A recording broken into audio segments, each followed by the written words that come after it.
the answers to it lie within accepting that Brexit has failed. For a tractor protest in Westminster not dissimilar to the ones in Europe, farmers are calling for the government to grant them a universal basic income, saying the post-Brexit agriculture subsidy scheme has left many poorer.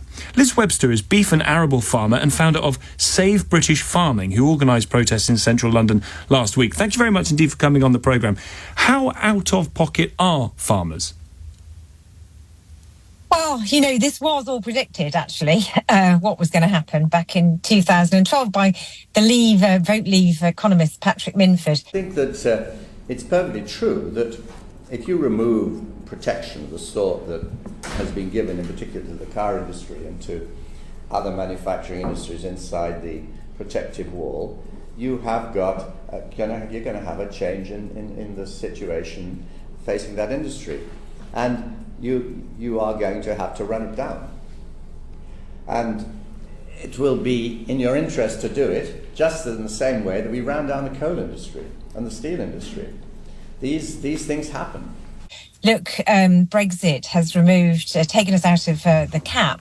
And if any of you have watched Jeremy Clarkson's programme, he explains why there's no profit in farming and that a lot of farmers have been living off cap for many, many years. And that's the reality of where we are. But it's worse because we've opened the door to imports from the other side of the world, which are substandard. You know, they're below the standards that we're used to in our own country and within the European Union, which means that we're competing at an ever greater level with products which are, you know, for instance, like New Zealand lamb at the moment in some of the supermarkets is half the price of the British lamb. So this reality is, I think the answers to it lie within accepting that Brexit has failed and that we need to get rid of the trade barriers with our closest market, because trading in commodities like food, gravity is absolutely paramount, especially the way the world is going with geopolitics. And I think it makes sense to do that. Farmers definitely need help with food production. The country needs food security. Yes. And food production is crashing, and that should wake people up.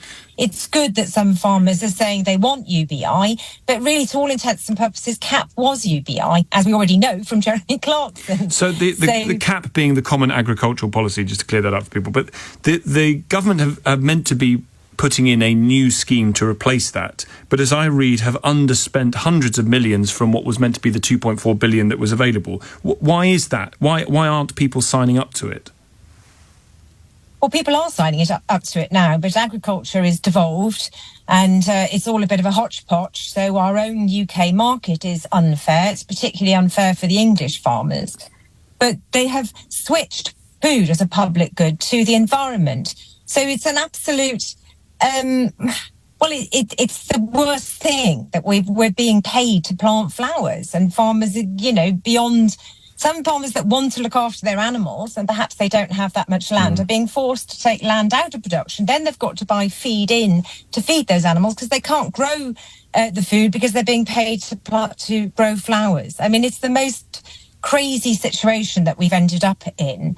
And it's as crazy as what happened in Sri Lanka, if you're familiar with that, where overnight they made a green policy pledge to get rid of all chemical fertilizers, and it ended up with huge problems. The government was run out, and they ended up with mass inflation and then having to go to the IMF for a bailout. And I guess we have to look at that and think, well, do we want to have food security? Do we, as an island nation, do we want to be able to feed our people? Or are we more concerned about turning it into a sort of rewilded paradise? Just finally, do you think, unless changes come in, unless whether it's universal basic income or perhaps just a reinstating of the Common Agricultural Policy, there are going to be more tractors driving down Westminster?